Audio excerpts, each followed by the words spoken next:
একটা সুখবর হচ্ছে গিয়ে যে আরো 25 লাখ টাকা বরাদ্দ আমরা জেলা পরিষদ থেকে পেয়েছি। আমাদের যিনি জেলা পরিষদের চেয়ারম্যান আপনারা জানেন 2 দিন আগে দায়িত্ব নিয়েছেন।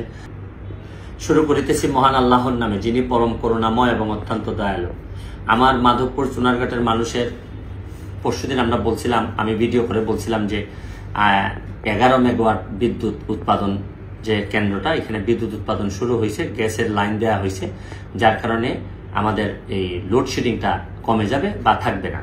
তো আমি অনেকে আমাকে গতকালকে দেখলাম কমপ্লেন করছেন যে গতকালকে বা পরশুদিন 2 দিন যে পরিমাণ গরম পড়ছে, ওই 2 দিন নাকি রাতে 11টার পরে কারেন্ট নিয়ে যায়, রাত দেখা যাচ্ছে যে মানুষের ঘুমাইতে খুবই অসুবিধা হয়।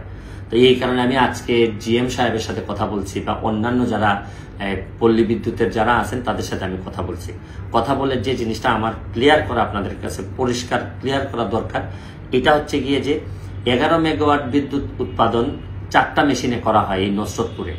এর মধ্যে বেশ কিছুদিন বসে থাকার কারণে একটা মেশিন এখন আবার কাজ করতেছে না, এটারে ঠিক করা লাগতেছে। 3টা মেশিন কাজ করতেছে, প্রায় 8 কি 8.5 মেগাওয়াট বিদ্যুৎ উৎপাদন হইতেছে। কিন্তু গত 2 দিন ধরে আপনারা জানেন যে পরিমাণ গরম পড়ছে রোদের কারণে, দেখা যাচ্ছে যে আমাদের বিদ্যুৎ ন্যাশনাল গ্রিডে কিছু কিছু জায়গায় নিয়ে যাওয়া হয়েছে।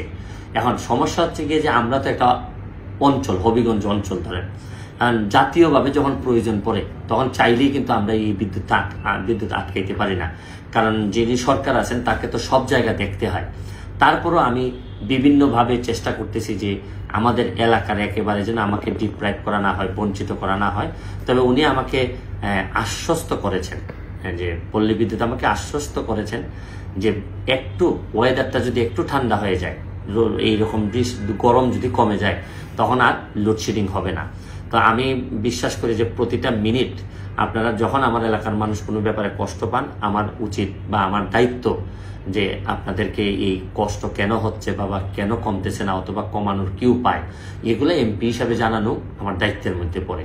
তো এই জন্যই আমি বারবার আপনাদের সামনে মোবাইলে ভিডিওর মাধ্যমে আসি। এর চেয়ে ভালো উপায় নাই, আমি বলার কোনো সুযোগ পাই না।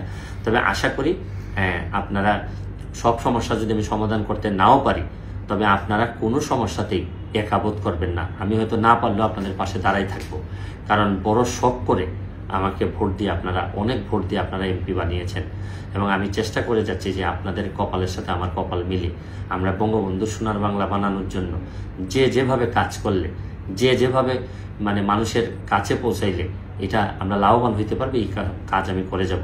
আর আপনারা জানেন বাই দা ওয়ে একটা সুখবর হচ্ছে গিয়ে যে আরো 25 লাখ টাকা বরাদ্দ আমরা জেলা পরিষদ থেকে পেয়েছি। আমাদের যিনি জেলা পরিষদের চেয়ারম্যান আপনারা জানেন 2 দিন আগে দায়িত্ব নিয়েছেন, আমাদের আলেয়া জাহিদ মহোদয়, তিনি আমাদেরকে এই বরাদ্দ দিয়েছেন। আমি আমার এলাকার মানুষের পক্ষ থেকে ওনাকেও ধন্যবাদ জানাচ্ছি, এবং এগুলা দিয়ে যাত্রী ছাউনি, কালভার্ট, ব্রিজ, এগুলো অনেক কিছু বানানো যাবে। আশা করি প্রতিটা টাকার সদ্ব্যবহার করার আমি সর্বোচ্চ চেষ্টা করব। আজকের মতো বিদায় নিচ্ছি। ভালো থাকবেন, সুস্থ থাকবেন।